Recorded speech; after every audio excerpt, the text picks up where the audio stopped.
Hello, magandang araw sa lahat.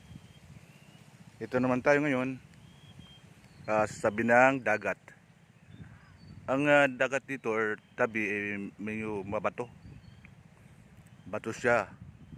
Kasi may mga parte naman na medyo puti na buhangin. Tapos may mga parte naman dito na medyo mabato. Kaya ayan.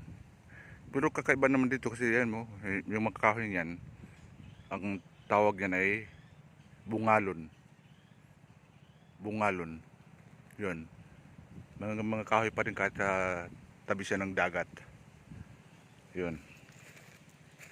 Yan. Buhangin. Bungalon. Bungalon na kung saan may mga sa puno. Ah, yun doon. Makahoy. Parang may mga tusok sa puno ng mga kahoy na yan. Bungalon. Yan, oh. Yan.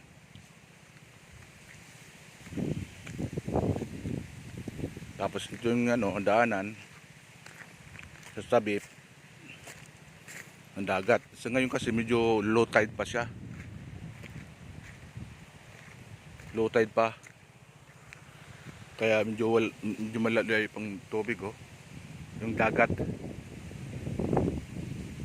Yun. Medyo malayo pang dagat kasi low tide. Pero maya maya lang maano naman yan.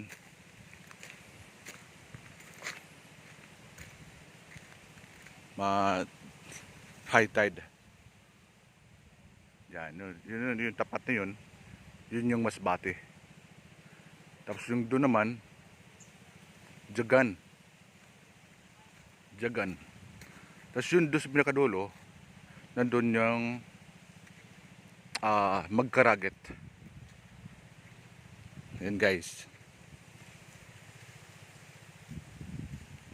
Yun ang nakakatuwa dito sa probinsya.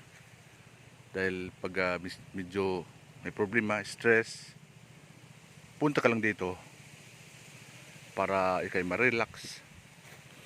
Ito, dati nga pag ganitong oras, medyo hubasan or low tide. Pwede dito kuha ng mga seals or mga pangtiun. Yung tulad ito. Dati ito yung kinukuha namin tapos puputulan mo lang ito ng yung buntot. Seal ito seal. Pangtiun kung tawagin. Yan. Yun lang guys. Thank you for watching. Salamat po. God bless.